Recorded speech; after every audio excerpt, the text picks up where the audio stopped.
Allez, trêve.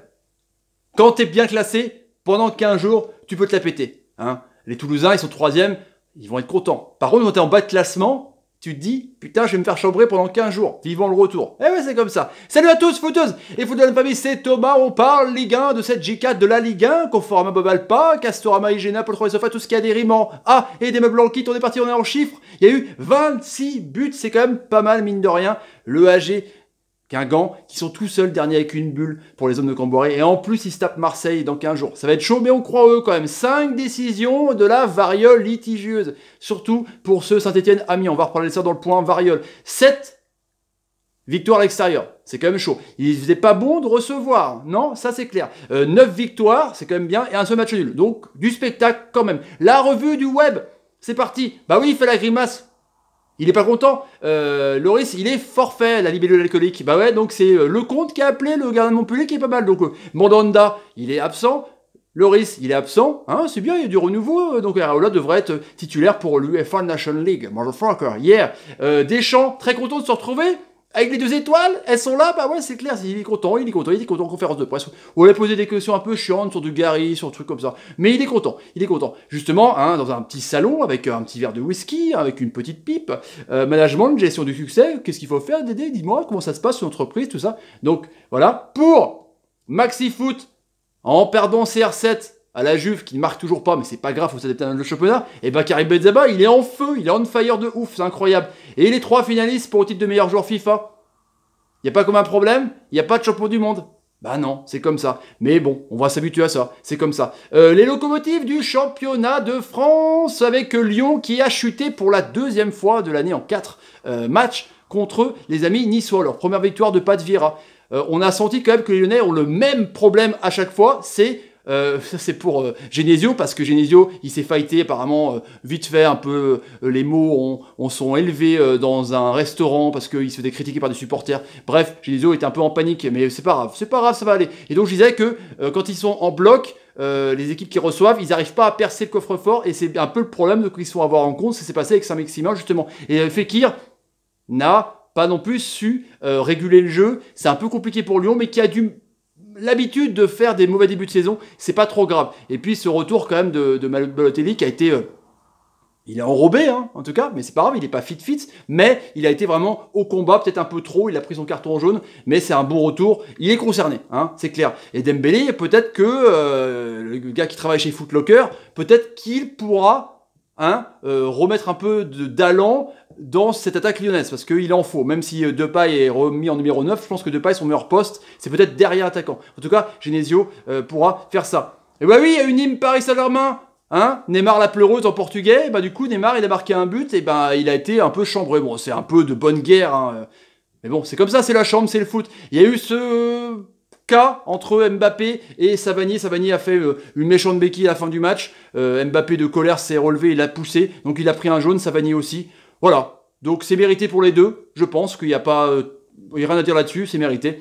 Et la MCN, évidemment, qui a encore permis à l'équipe parisienne de gagner, parce que c'est clair qu'au milieu de terrain et en défense, c'est pas terrible. Marquinhos en défense, c'est pas génial. Bref, voilà, Marquinhos, je pense que son meilleur poste, c'est quand même défenseur central. Mais ils n'ont pas recruté de milieu de terrain. En même temps, Verratti va revenir. On se fait pas de bill pour ça. Mitroglou, en attaque titulaire, il a marqué un beau but, mine de rien, parce que Benaglio, il voulait pas que Moundir Mitroglou marque, il a été vraiment intéressant. Rami contre Rennes coûte un penalty. Hein. Rami contre Monaco, il coûte 2 buts. Heureusement que M. Anderson, quand même, ses attaques ils ont fait le taf. Franchement, du mal à finir attaque et c'est très compliqué. Là, on voit, il essaie de faire justement un espèce de crochet pour sauver, mais malheureusement, l'ami Tielemans a suivi. Bah ouais, carrément.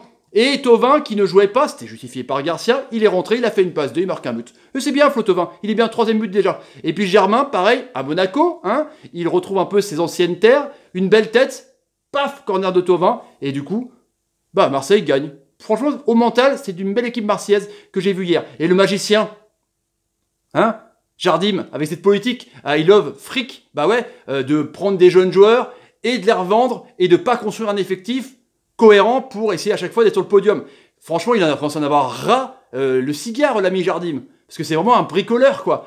Quand on voit Lemar, Falcao il est encore là, mais peut-être qu'il partira en Chine, Stiver, l'ami Silva, l'ami Mbappé, l'ami Bakayoko, et ben sont plus là. Comment vous voulez construire un effectif au bout d'un moment avec cette, avec cette politique, franchement? Les promus, bah Reims qui a encore chuté, mine de rien. Hein. Mais bon, ils ont pris une pile à Amiens, donc le champagne était un peu, au frigo que la cuillère. Là, ils sont tombés à domicile contre une équipe pragmatique de ouf et très, on les connaît avec Derzac, les transports de Darkarian. Et ben du coup, Reims retombe un peu sur terre. Ils vont devoir batailler pour essayer de se maintenir. C'est pas non plus dramatique. Et puis Montpellier, Montpellier c'est toujours pareil de toute façon. Hein. Franchement, ils jouent en contre. Gros bloc défensif, on peut pas encore prendre de but, même si je trouve quand même qu'avec avec des Mollets, avec des Laborde, il y a quand même un peu plus de jeu que les autres années. Hein. Et du coup, Guillon, il va falloir qu'il se réveille un petit peu, mais c'est pas grave, il est habitué, il dit que c'est pas grave. Et Darzacarian, son plan, on a beau pas aimer, ça marche à chaque fois, il est compliqué à jouer en tout cas. Et puis Nîmes, qui a encore montré un beau visage. Là, le penalty de Savanier, c'était vraiment énorme, ce public des Costières. C'est assez incroyable qu'ils arrivent à faire chier les grosses équipes. C'est vraiment assez intéressant. Ce magnifique but avec cette remise de Tube de Bobichon, cette frappe enroulée dans la lucarne d'Amrabat, assez incroyable. Tube, pour moi, c'est une révélation. Il est génial, ce joueur. C'est un dribbleur de fou. C'est vraiment un rock. C'est le leader pour moi de Nîmes. Franchement, à voir. Là, c'est la superbe, frappe de Bobichon. Alors là, il peut rien faire. Et encore, il a fait des super arrêts. Alors là, franchement. Et cette altercation, évidemment, entre Savanier, qui est déjà à terre, qui mange un peu l'herbe et qui compte des coccinelles, et puis Mbappé qui est vénère, mais en même temps, lui a fait mal. C'est logique en même temps. Voilà, c'est logique de réagir comme ça. Et donc, ce public, comme je dis, le public des Costières, qui est fantastique, parce que même après une défaite, ils sont quand même en train d'applaudir. Pendant ce temps-là, qu'est-ce qui se passait? Eh ben Arfa, il a signé quelque part, il a signé à Rennes avec son ancien président, Létang, ça marche bien. Et en plus, devant Ben Arfa, qu'on n'arrêtait pas de montrer pendant le match, c'était un peu relou quand même, il y avait quand même un match sur le terrain, et ben ils ont fait une belle prestation, une belle première mi-temps les Rennais, avec 2 buts sur coup de pied arrêté, Ben Semaili et l'ami André. Paf, sur un superbe corner de Grenier. Franchement, assez sexy les Rennais, avec donc Mbanyang, bon mercato, c'est assez intéressant. Et franchement, l'ami Pablo, il s'est pété. Il y a un problème quand même en défense, soit ils prennent des rouges, soit ils se pètent. Koundé du coup a été énorme, mais c'est lui qui montait, c'est pas normal. Mais on voit que Bordeaux est fatigué, ils avaient fait 10 matchs avant. J'espère que ça va pas leur coûter cher de faire des matchs. Et Ricardo, l'ancien, qui va revenir. C'est lui qui est pressenti. Il va arriver dans les 15 jours. Franchement. Guingamp, du coup, qui est au fond du gouffre. Mais bon, c'est 4 matchs, c'est pas grave. Mais on voit que Grenier, Brillant, Salibur, il y a pas mal de cadres qui sont partis. Même si Grenier n'était pas un cadre, mais quand même, c'est lui qui régulait le jeu, qui était patron du jeu pendant 6 mois. C'est compliqué. Et en plus, ils ont joué à 10 en supériorité numérique, les Guingampais, pendant longtemps, parce qu'ils ont pris un carton rouge, les Toulousains. Comme Boré, voilà, réveille-toi. Et Toulouse, ils sont 3e, comme je vous disais, ils sont contents pendant 15 jours. C'est bien, 3e. Avec Cahuzac, ils sont bien avec Gradel, qui est complètement énorme. Franchement, pourquoi pas? Rennes dans les buts. Pourquoi pas, Toulouse? En tout cas, une meilleure saison que les barrages l'année dernière. Ça, c'est clair. Et puis Dijon, qui s'est pris l'épée dans le tapis, par une équipe cannaise qui commence à être pas mal, avec Beauvu, avec Raoui. Une équipe qui est pragmatique. Il se dit comme Deschamps, l'ami Marcadal, en tout cas, c'est efficace, une faille, paf, c'est parti quoi. Et puis lui, il a mis Sean Paul, là, Crivelli, il a encore mis un pion. Attention quand même, Caen peut, pourquoi pas, aussi faire chier pas mal d'équipes, avec les Deminguet, avec les Mbengue, avec, voilà, il y a quand même des grosses équipes. Et puis il y a un gardien. Ah voilà, exactement. En tout cas, on voit que Lille et Angers, pour les pronos, tu dis, Lille va gagner. Eh ben non. Rémi a loupé un penalty d'ailleurs, mais Angers, ils sont là aussi. La dalle angevine. C'est assez intéressant, franchement. On voit que ce championnat est indescriptible et qu'il va falloir compter sur toutes les équipes. Même les grosses équipes, elles peuvent tomber. Et du coup, Lille est tombée. On va dire que Lille était en forme et essayait vraiment de faire une meilleure saison, un des meilleurs débuts de saison que l'an dernier. Et puis Rémi, il était bon, mais il a loupé un penalty, mais c'est pas grave, c'est pas grave du tout. En tout cas, là, le but donc, qui a été pris par l'ami Mac Maignan. Bah ouais, carrément. Le point variole, c'était assez compliqué. Tual. Loret. Qu'est-ce qui s'est passé? Il y a eu une faute dans la surface de réparation, un contact. L'arbitre, du coup, doit attendre l'arrêt de jeu pour que les Pantaos avec le cigare disent appel à la variole. Il n'y a pas eu appel à la variole. Et derrière, il y a but. Moutoussamy qui décale l'ami Evangelista et qui met une belle frappe. 1-0. Scandale ou pas, mais il y a peut-être contact, du coup l'arbitre il n'a pas le temps de savoir s'il y a contact ou pas, ce qui ne fait pas appel à la variole. Donc un peu compliqué. Le Saint-Étienne-Amiens, alors c'est dramatique. Rien en cause avec les Aménois, mais du coup, il y a eu un but de refusé pour Kazri, il y a eu Beric, un contact aussi, il y a eu un but de refusé pour Kolodesiak, et puis l'arbitre, du coup, il a dit « Shut up, to shut up, shut up, shut up, to shut up, shut up ». En gros, c'est ça, quoi. Je ne fais pas appel à la variole parce que c'est comme ça. Sauf pour le but où il y a de la poussette, là, il n'y a rien à dire. Mais le penalty de Beric, c'est quand même assez compliqué. Pourquoi ils ne font pas appel à la VAR pour toutes les actions? Je sais pas. On dirait que la VAR met en lumière les lacunes des arbitres. C'est un peu compliqué. Je pense que les Stéphanois, ils se sentent un peu floués au soir de ce match. Kolodesiak, il est un peu dégoûté. Même si c'est clair, il fait une poussette. Il y en a un autre qui fait Beric, il fait un raffut sur un joueur, et Kolodesiak, il pousse mon conduit pour faire sa tête. Bon, c'est clair que là, il est refusé, mais bon. Voilà. Viasset était vénère, il dit, on a commencé à en avoir ras le cul de la variole. Tu m'étonnes, mais moi, je vous le dis depuis le début. Bon, mais top, c'est le mercato de la Ligue 1. Là, je prends Buffon, Dembélé et Strootman, mais il y a quand même eu du lourd. Moi, je dis, la Ligue 1 commence à monter en gamme. Bah ouais, carrément. Moi, je trouve ça positif. Et Ben Arfa qui reste en Ligue 1.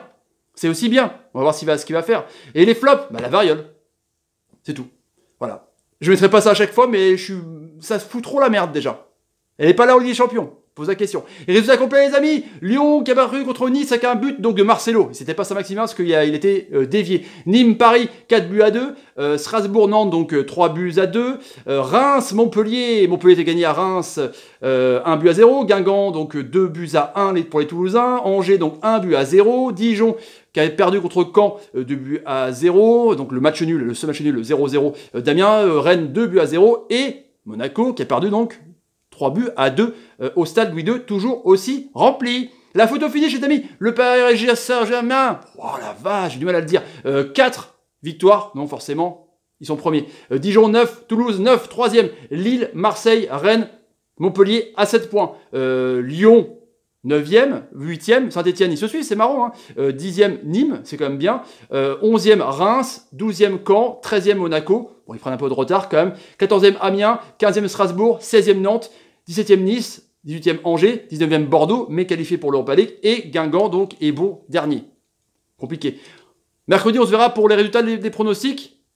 Pour la J4, ça va être très... Hein, c'est pas beaucoup de résultats, pas beaucoup de résultats. Les amis, si vous êtes déjà, n'hésitez pas, tapez sur ma ganache, partagez la vidéo sur Facebook et Twitter, et suivez-moi sur Twitter et Facebook pour me soutenir, c'est le nerf de la guerre, carrément. Mettez des commentaires ce que vous pensez un peu de cette journée, votre équipe respective. Mettez des pouces aussi, bah ouais, carrément, quand vous faites des bonnes passes, quand Linéa on fait de bonnes passes, quand Neymar on fait de bonnes passes, ça rime. Bah ouais, quand Ben Arfa on fait des bonnes passes, merci à t'es dans un génie. Bah ouais, quand Santa Maria on fait des bonnes passes. Quand tout le monde fait des passes, vous mettez des pouces. C'est comme ça. Et activez la clochette notification pour être au courant de toutes les dernières vidéos sur la chaîne des amis. Je vous laisse. Salut, salut, salut, et salut, et salut. Il n'y aura pas beaucoup de bons pronos. Ben non, c'est du coup des surprises tout le temps.